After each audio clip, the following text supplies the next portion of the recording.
Welcome to another episode of Before You Kill Yourself with your host, Leo Flowers. I am Leo Flowers. Today's returning guest, I don't know if I've ever had a chance to say that before. Returning guest is James Moran, and he is our resident astrologer. And if you haven't listened to our last episode, we did it about 3 months ago, I think in December, and James forecasted what we should expect for January, February, and March. And now he's back to kind of give us a heads up about April, May, and June. Welcome back to the podcast. Excellent. Great to be here, Leo. So I want to preempt this because you and we had a discussion yesterday about it, and I think people misunderstand astrology. So I just want to put it in context for them, and please feel free to correct me or add to or subtract.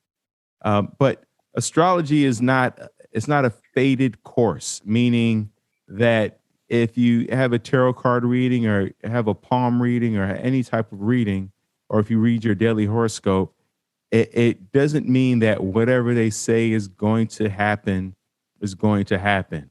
What they're saying is it's kind of, if you continue down this path, if you're driving down a road, it's kind of like Waze. It's alerting you if you keep going down this pathway, there might be an accident up ahead. Traffic might slow up, or it might be smooth sailing. But it's just a heads up of what could potentially happen if you stay on the path you're on. And so just like Waze, if we know that there's an accident, if you're in another country, you may not have Waze, but it's a GPS. I just realized that. It's a GPS system of like navigational system, like Google Maps. But just like, those maps, if we know that there is an obstacle, challenge, or even, something beautiful, wonderful, peaceful up ahead for us, then we can plan for that. Maybe we stay on the road, or maybe we switch lanes and we get off at an exit and we go a different direction.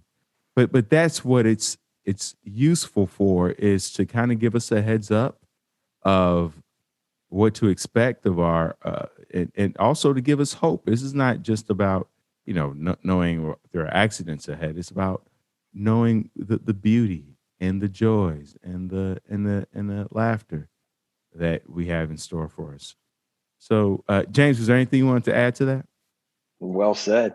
Yeah, well said. That's great. That's my perspective, at least. I'm an archetypal astrologer, and that's my approach. That definitely resonates. So, I mean, there have been, there have been references to astrology as like it's fated, or you're born under a bad sign or something like that. But that's not really what we're talking about. That GPS metaphor is right on. This is like a practice to give insight into oneself, give clarity, and kind of like that bird's eye view, like you were saying, of the maps of the GPS on life, like your unfolding path ahead. So yeah, man, that's a great perspective. So we have right now, we're still in March, where we have a week of March left, and we're headed into April. And, I didn't even realize that a lot of these months are named after like Greek goddesses. And like, I think April is the month of Aphrodite, a Greek goddess of love and beauty. I had no idea. It's the fourth month of the year. That brings us Earth Day, April Fool's Day, Easter. Buddha's birthday is in April. And any animals that were hibernating, that's when they start to resurface. So we're going to see a lot more bears and birds running about. So what can we expect from? So first we'll do month by month, April, May, then June, and then we'll talk about just overall the 3 months, how we should engage and what to expect. So talk to us about April. Yeah, April. I didn't know that about Aphrodite, named after Aphrodite. That's your school and me. Um, I know that April. I know that April is also overlaps with the sign of Aries.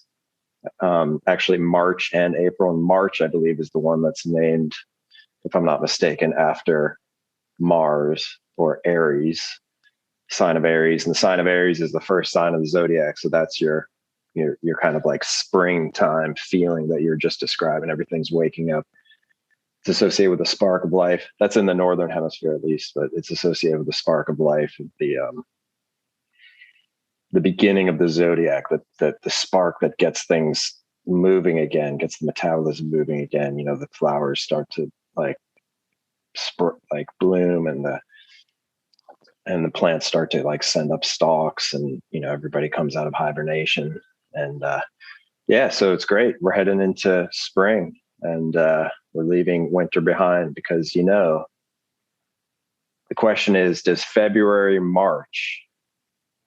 And the answer is, I don't know, but April may. I see what you did there, James. I see what you did there. Yeah. So heading into April, again, like even at the end of March, we're in the sign of Aries. So the sun, the zodiac, when you say like we're in the sign of Aries, it's the time of any zodiac sign, or some people say the season of the zodiac sign. That means the sun in the sky has entered into that zodiac sign, which the sun doesn't actually enter into the zodiac sign, but because we're orbiting around the sun, the backdrop upon which we see the sun changes. We're moving, and so it looks as if the sun moves into that zodiac sign. So as we go into April, as always, there's that fresh sense of awakening, of kind of the quickening of life, coming alive again, northern hemisphere. Some other major factors of April are that what is called the Jupiter-Neptune conjunction of 2022 goes exact, and that's somewhat big news. The Jupiter-Neptune conjunction, that is when you look at the planets, like from the vantage point of Earth, you can see the most readily visible, of course, the sun and the moon. And they take up roughly the same amount of space in the sky, roughly the same size. And then when you look out from there a little bit further into space, you see Mercury, you see Venus, you see Mars. And those are relatively close to us and close in towards the sun. And then as you start looking further out, you get planets that are further from the sun, like Jupiter, Saturn, etc. And as you find planets that are further from the sun, it takes them longer. It takes them longer to go around the sun, which means to go around the zodiac. And so, the sun moves around the zodiac in 1 year. Mercury, Venus, Mars, they're similar. They don't take that long to go around the zodiac from our perspective. But once you start looking at the planets that are further out, they move slower. It takes more time. So when you see two planets that are further out conjoined together in the sky, in the same place in the sky, it's a little bit more of a rare event, and it connotes a little bit more of a significant symbolism. And so the Jupiter-Neptune conjunction, I mean, that's not, it's not going to be like super rare, but, maybe once in a decade. And so Jupiter-Neptune conjunction it's going to be here all year, but it goes as most exact as it's going to go in April. And the symbolism of Jupiter has to do with expanse, abundance. You can think of Jupiter as the largest planet. Jupiter was also the king of the gods in the Greco-Roman pantheon, also known as Zeus. And so there's a sense with Jupiter of a kind of like a high exalted quality, abundance, growth, expansion. There's also an optimism associated with it, a sense of upliftment and positivity. It tends to connote success. And that archetype is combining with Neptune, And Neptune is the archetype of the infinite planes, the spiritual planes. It's the great kind of spiritualizer archetype associated with the kind of unifying principle behind all the differentiation that we experience in the world. So when we look out in the world, we see others as separate from ourselves. We see objects as separate from ourselves. We see a world of distinct differentiations. And Neptune is associated with a kind of underlying unifying principle.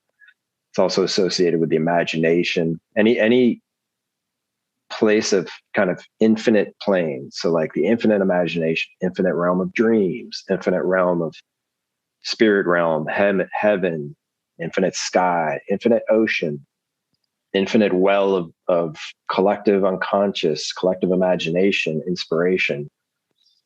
And so Neptune is the archetype from which we find things like spiritual faith, spiritual inspiration, the well from which pours the imagination, the enchanted side of reality, something that gives a shine as if it kind of gives us a suggestion of something beyond, of a beyond place that is heavenly.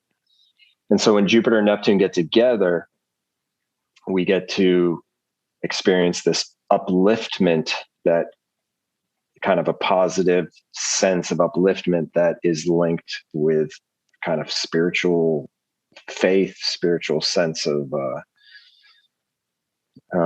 connection, sense of imagination. And so generally speaking, that's a very positive, when astrologers see that during a year, which for us, it happens to just line up with the calendar year of 2022. Generally speaking, they see that as a positive thing. And then when they look and they see which month that goes exact, that's generally thought of as good news. It's like the time when it's in the air. It's in the air, this kind of sense of inspiration, sense of upliftment. The challenge to it would be that the growth, the kind of uplifting element of Jupiter could have an inflationary quality that creates a kind of like inflationary bubble of Neptunian enchantment that isn't necessarily realistic. So if we get like overzealously enchanted by something, if we're talking about dating realm, it could be like something that is, we just become unrealistically entranced by someone. If we're talking about like a project or like our 5-year plan or something, or just, some inspiration that we get, it would be like, I'm going to go invest all my money in this like crazy new exciting thing that just came out that hasn't been tested at all and isn't necessarily realistic. Okay, so then up next, we have a solar eclipse on April 30th. And that's a solar eclipse in Taurus on the planet Uranus on April 30th. And so solar eclipses are good to keep in mind as a kind of, they're almost like periods on a sentence. And so we can think of that as like almost like a 6-month-long sentence that's coming to an end. So energetically, you can just think of the projects, themes that have been up for you and in the collective for the past 6 months. And then it's coming to an end, which is also the beginning of a new sentence. So we can think of it that way. We can think of that April 30th solar eclipse as a time when kind of themes come to a close of the past 6 months, and there's a freshness and a new beginning for the next 6 months. That solar eclipse is on Uranus in the sign of Taurus. That can bring, the sign of Taurus can bring a sense of kind of earthiness. It's great for the spring. It's can give us a sense of that there's just, joy to be had. The fruits of the earth. It's kind of like a festive, enjoying food, drink with friends, great for feasts and stuff like that. It's on Uranus, which is the planet of the trickster, the fun, the unexpected. So we might want to expect the unexpected at that time and invite. Wait, I'm sorry. Are we talking about May or April? We're talking about April. Oh, okay. All right. I'm sorry. Yeah. So it's April 30th. So it's like the end of April, Got but it. yeah. So there's a couple of points there on the solar eclipse. It's an end and a beginning. It's on Uranus, kind of brings in an electric energy. We can feel it in the air. It tends to connote fun. Taurus, sign of Taurus, great for, having your little slow food movement with your friends, enjoying good times, food and drink. Next, we move on to in April, in late April, we have actually Venus, Jupiter, Neptune triple conjunction. So this goes back to the Jupiter Neptune conjunction that I began talking about in April, the one that has a lot of uplifting energy, kind of sense of spiritual zest, faith, inspiration. When Venus gets there, it can really bring in a lot of artistic inspiration. It can bring in, can kind of make the beauty side of life seem quite sublime. Whether that's like the beauty of a natural scenery, or the beauty of your friendships, the beauty of your love, the beauty of an art museum. It's just a time to go out and appreciate that which is beautiful. Again, because we talked about with Jupiter and Neptune, the inflationary aspect is the challenging side. That would be all the more so the case here with Venus, particularly when it comes to love relationships. It can be a time of kind of high ideals and encountering a kind of an enchantment. We just want to know that that's kind of a temporary thing. We want to keep our feet on the ground and not get kind of pulled onto cloud nine and maybe ungrounded there. So those are some of the big hitters for April. Shall we move on to May?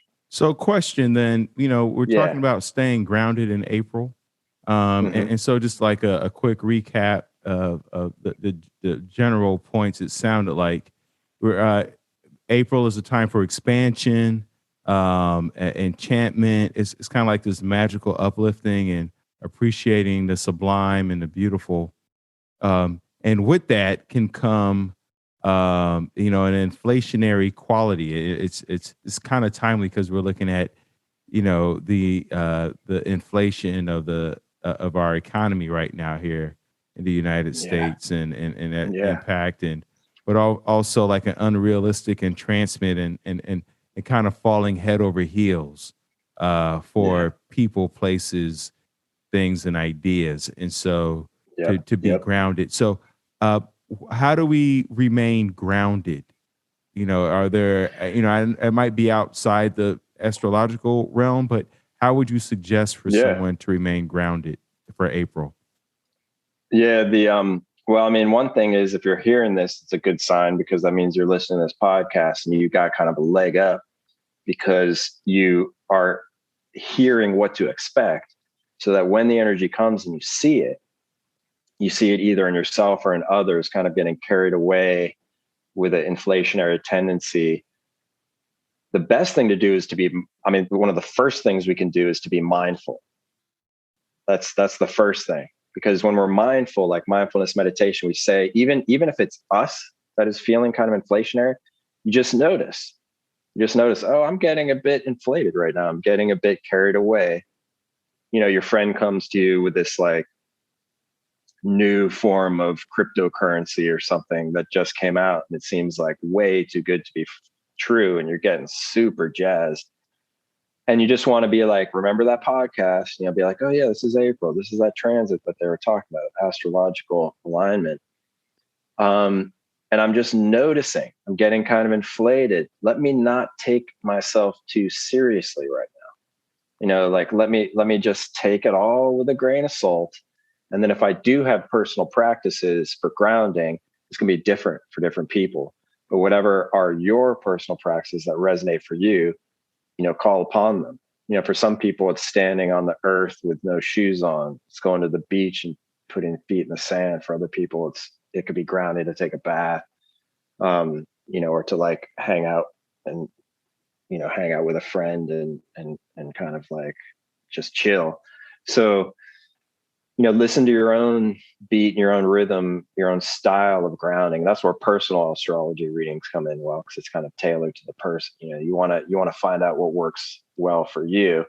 and call upon that, because it's like the rope that holds the hot air balloon to the ground, or the hot air balloons have these weights that they keep inside so that they go up, but they don't go up too far, or like paragliding or something, like you got a rope attached to you so that you don't just pull an Icarus and fly into the sun. So how does that make sense? Yeah. Absolutely. Yeah. I love that you brought in that, the mindfulness piece in terms of how do we ground ourselves in the month of April? Because we know that, traditionally, especially when you see it in movies, people are falling in love and, head over heels, and we get super excited about things, and we love that feeling of excitement.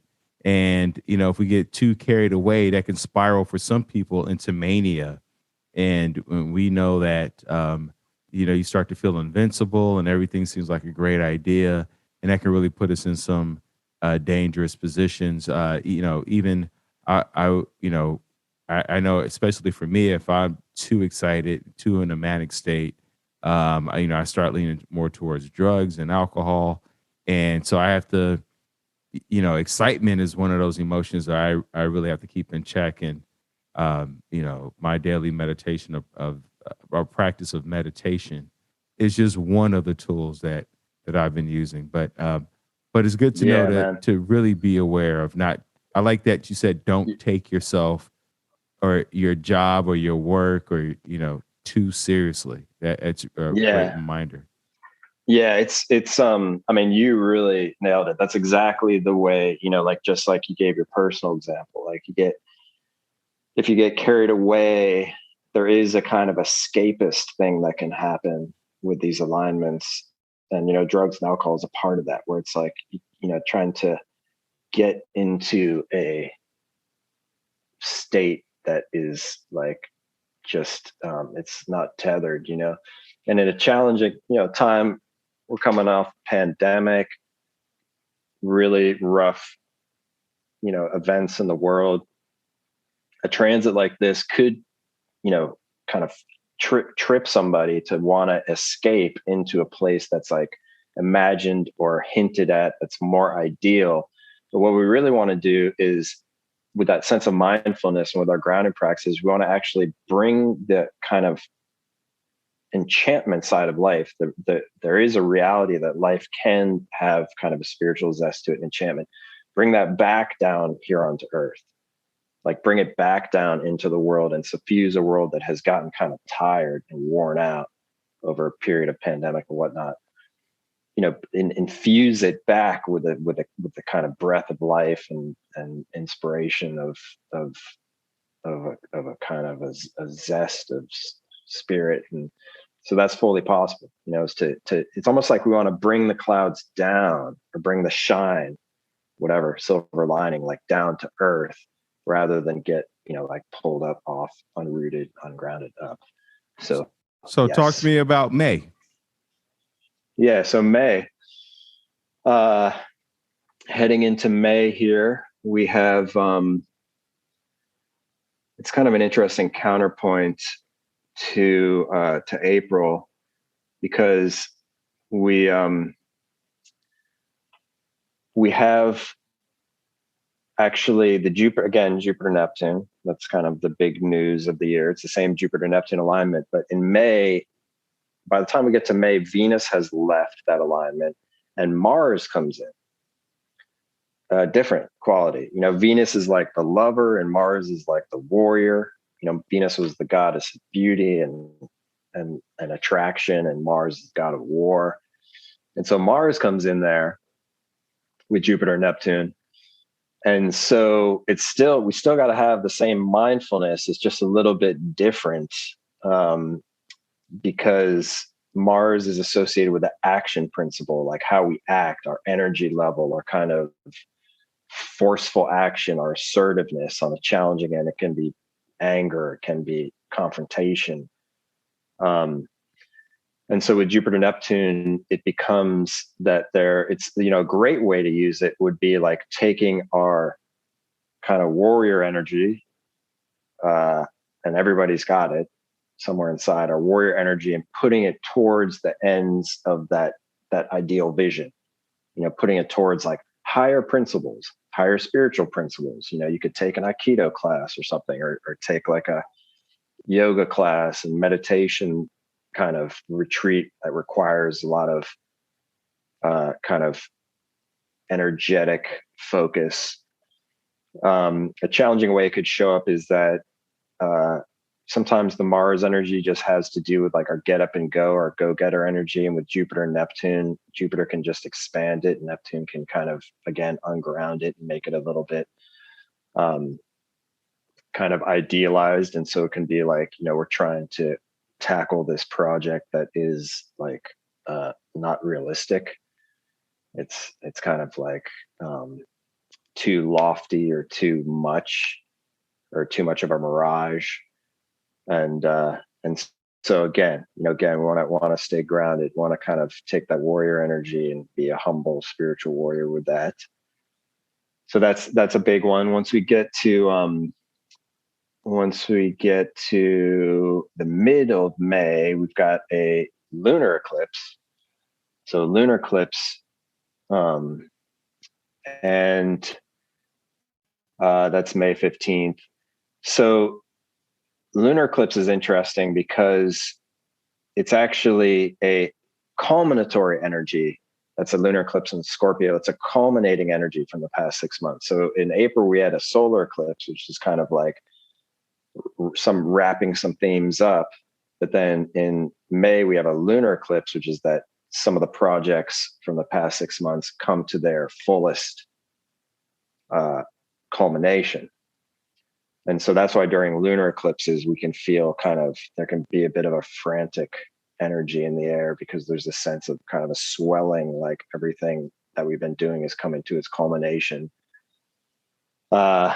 So though that one is on Saturn, the lunar eclipse is on an aspect in alignment with Saturn. So that's a kind of a grounding energy. Saturn is definitely the great reality check grounding archetype. So that's good, or that's potentially good. And so a lunar eclipse on Saturn can kind of bring us back down to Earth, hopefully. And that's mid-May. When we get to mid-late May, we have a Mercury retrograde, and that one's really trickled into the popular culture. So a lot of people probably have a sense of what that's about. Mercury retrograde. Mercury is the archetype that has to do with thinking, speaking, communicating, writing, to some extent traveling, planning. It has to do with the mind. And when it's in retrograde, it means that it doesn't want us to move forward. It wants us to take a few steps back, reassess before we move forward. So if we're planning to travel to a new place in mid-late May, like somewhere we've never been before, you want to keep a watchful eye on that Mercury retrograde, because oftentimes it's hard to move forward to new turf, new ground, when Mercury is going backwards.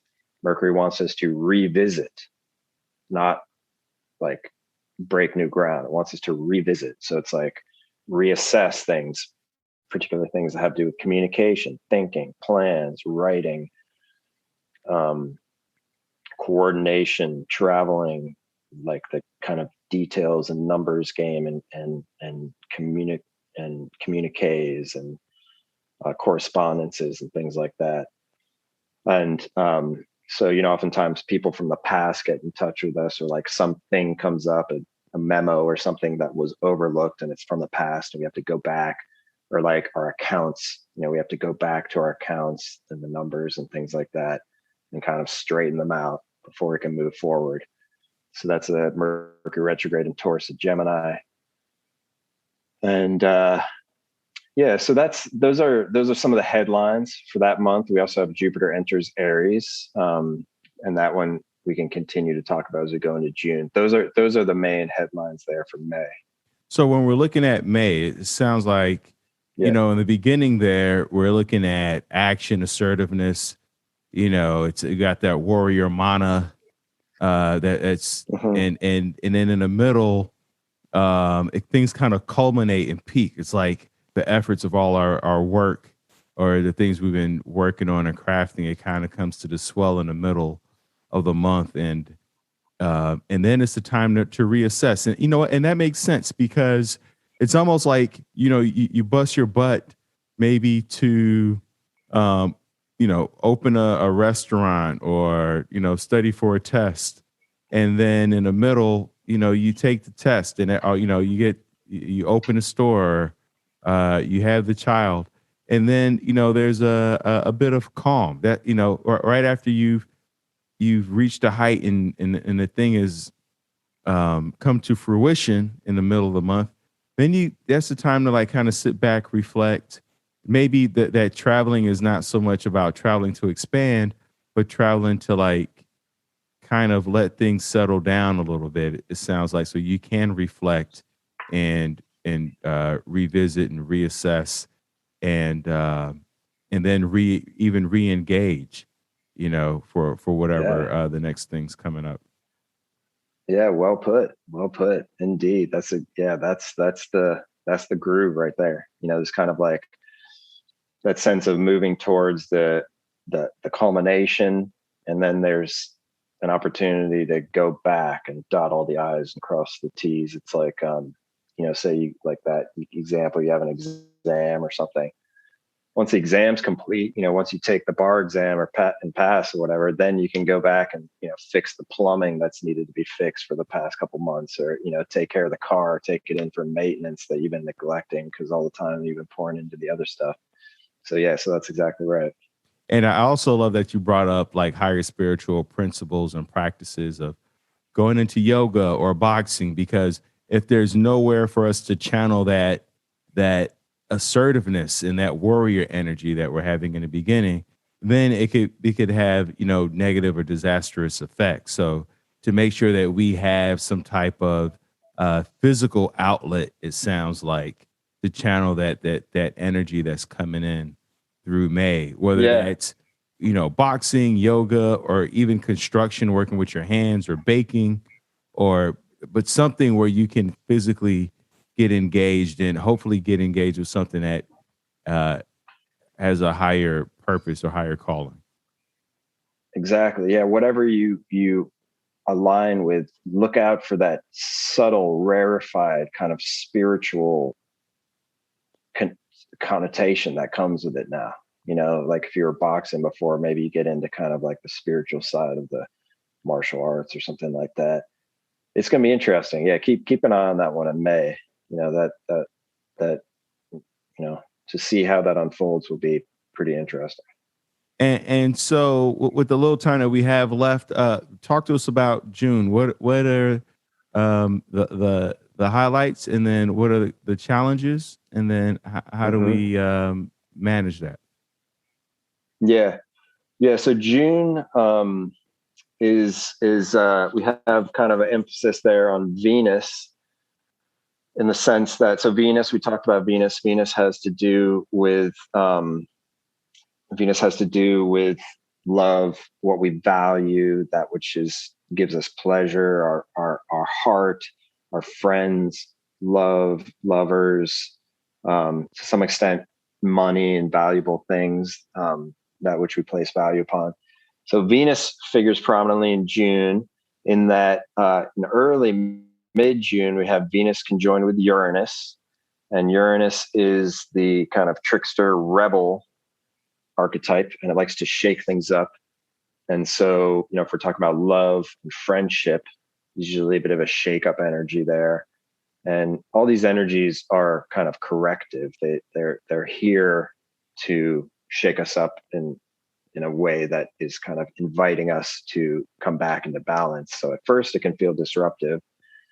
Venus conjunct Uranus, like your lover, your partner wants to, have a little bit more freedom, a little bit more space, a little more freedom. Maybe there's a shakeup in your friend circle, or a shakeup in your kind of financial portfolio or something like that. Little unexpected trickster energy there. So again, with the sense of mindfulness, we want to kind of allow it, kind of show us what it's telling us, because again, these are corrective energies. We don't want to think of these energies as just the universe out to get us. It's like the universe is on our side. It's trying to shake up where we become brittle and make us more adaptable and flexible. And so if there is some like theme coming up about independence in the relationship, like just kind of see, like allow it, see, give it some space, allow to see where it's going.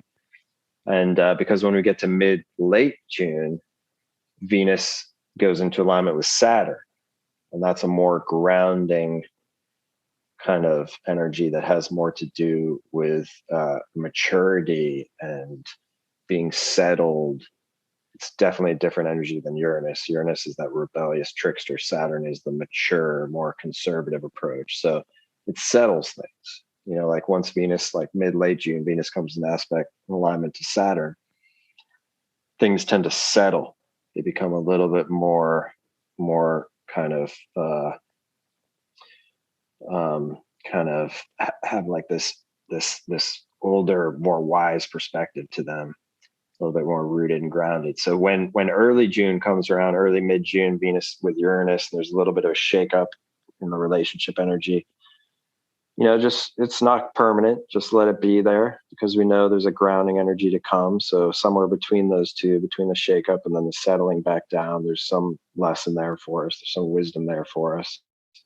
So those are two of the main ones. And then in late June, we have Mars square Pluto. And that is a great time to kind of get your Mars energy out. That could be like anger, could be just your internal kind of frustrations. We want to vent them so that we don't end up like, Mars Pluto times could be times when we might get flared up. Anger could get flared up. So we want to kind of find a vent for that, like do some cool kind of forays, adventures into nature, spend some energy. If you're in a kind of love affair, ignite the passion so that, frustrations can be converted into kind of passionate connection. And yeah, so it's yeah, I think I'll leave it at that. Is that Yeah, kind of absolutely. rhythm? So because what I love about June, the idea of, it's pleasure, it's friendship. So, but it also sounds like it is a bit of like fun, like weekend, because you talk about the trickster and kind of shaking up Yeah. energy. It's kind of like like we've been in the pandemic for a while, and you just want to do something, whether it's naughty or nice. You might dress up, you might go show up to a non-costume party, or TP, whatever that is. It's like you're being a bit naughty. You're like teenagers, Yeah. on Halloween a bit. But then it seems like there's a realization that we can't stay there, right? Like, all right, we had our fun Friday, Saturday, maybe even Sunday, but now Monday, we got to get back to business. Like we're not getting carried away like we did in May, or like some Yeah. people may have done in May. It's like it's like a controlled fire, right? Um, Yeah. and it was put it out, and now let's go back to work, kids. Yeah. It's almost like, imagine that you go to a party with your partner, and it's kind of a funny, kind of fun, flirty partner, and party, and you're kind of, maybe there's a little bit of mixing and mingling and flirting, and it's like, it's okay, it's fun, because as the month moves on, we get more into the Venus Saturn side again. It's kind of like more of like a routine energy, settling back into patterns. It's just like that. And then there's this little something at the end there, though, that really is kind of passionate. That's a Mars Pluto. So we want to kind of have a vent for our passion there. Who knows? Maybe the little roller coaster between the trickster energy of Uranus and the more kind of grounded energy of Saturn. Maybe that little roller coaster might have erupted a little bit of friction inside you or frustration that could be converted into passion. And if so, that's great. And if you're not in a partnership or something like that, then there can still be passion. It can be a passion that is, it's good to express it physically. Again, go out on that hike or get really into that like workout routine, or get your sweat on and something like that. I absolutely love that. So to wrap up, if you were to think about these next 3 months, James, what is one word that you would use to describe the next 3 months? Yeah, one word. Well, I think the biggest thing is that whole Jupiter Neptune piece, which can be really inspiring. But again, we don't want to become manic. So I think what I would sum it up to is like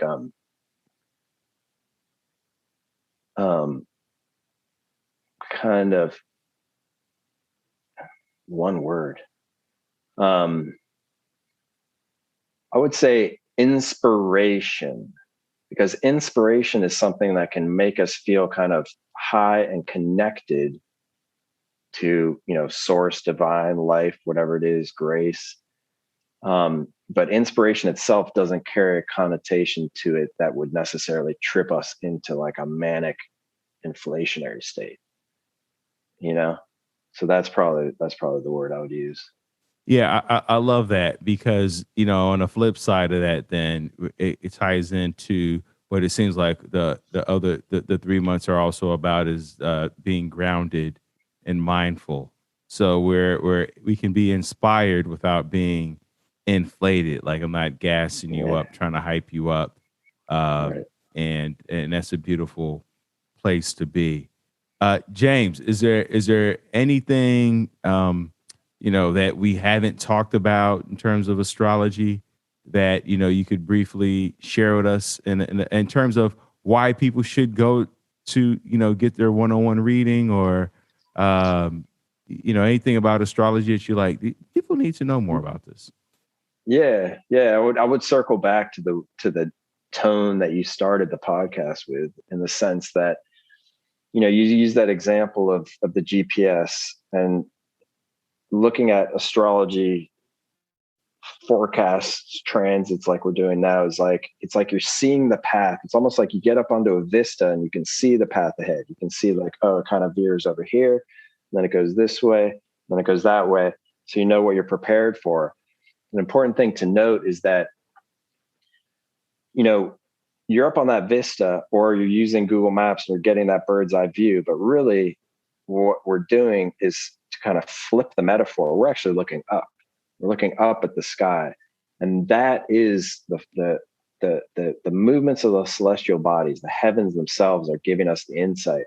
And if that isn't life, your own life talking to you, then I don't know what is. It's like that life itself, the actual heavens are, we just by default, I think in our current society, we tend to think of ourselves as a little bit separate from the universe, like I'm my body, and, I'm the biochemical interactions that happen inside this body, and what's out there is separate. But what's out there is your life. What's out there, what's happening is your life. Your life is the people you meet, the events that you come across, the whole unfolding storyline of your life. And part of that storyline is the heavens, is what you see when you look up into the grandeur of the heavens. And that's talking to you, that's giving you the insight, that's giving you the clarity. So it's like a GPS that's naturally you were born with. And it's like life kind of gave it to you like a cheat sheet, like a little map. It's like, hey, you got to get from point A to point B. But you know what? We're going to equip you with a compass, a map. We're going to make sure you're set up because we care about you, because we are your life. And James, that was well said, brother. Thank you so much. And of course, question I always ask of all my guests, because I always imagine that before we answer that question, tell people how they can reach out to you. Where can they find you? Yeah. www.jamesmoran.org. Hit me up. Moran. There'll be a link in the show notes. And then last question. So always imagine there's one person listening in who may be on the precipice of wanting to end their life. Before you kill yourself, what would you say to them, James? I would say, whoever you are, yeah, I got a lot of love for you. This life that we live, I was saying about looking up and seeing like the grandeur of the heavens. When you have a one-on-one reading and you have a reading that looks at your birth chart, that's looking at the picture of the sky when you were born to understand your psyche, your nature, the unfolding storyline of your life. So that's like when you were born, the grandeur of the heavens, like, you're a little baby being born, the grandeur of the heavens above is reflecting your storyline, your life, your nature. So that is like, you are definitely not alone. This whole life is yours, is you. And it can be a confusing path, but there is help out there. There is, like if you're listening to this podcast, this is also your life talking to you. This is your life offering you an opportunity for help. It's showing up, Leo's here, I'm here, there's others. So yeah, so life is talking to you in your own unique language. It's got a language that's just between you and your life. It's popping up here and there. So keep an ear out open for that, and know that there is support out there for you. And that's your life. That's your life showing up for you. I love that. That is your life. Thank you so much, James. Thank you so much, listeners, for tuning in. Remember, this podcast is not a substitute for you going to get help. For you calling the 1-800-SUICIDE or 1-800-273-TALKS or any of the other phone numbers that are listed in each and every single one of the show notes. No matter what country or planet you, all right, there are no planetary phone numbers, but that soon enough, we'll be having suicide hotline numbers for Mars and Jupiter and the millions of other planets that are out there. There you go. But you can also go to thrivewithleo.com for one-on-one coaching with yours truly. Thank you so much, James. Thank you so much, listeners. Yeah. And we'll talk to you soon. Excellent.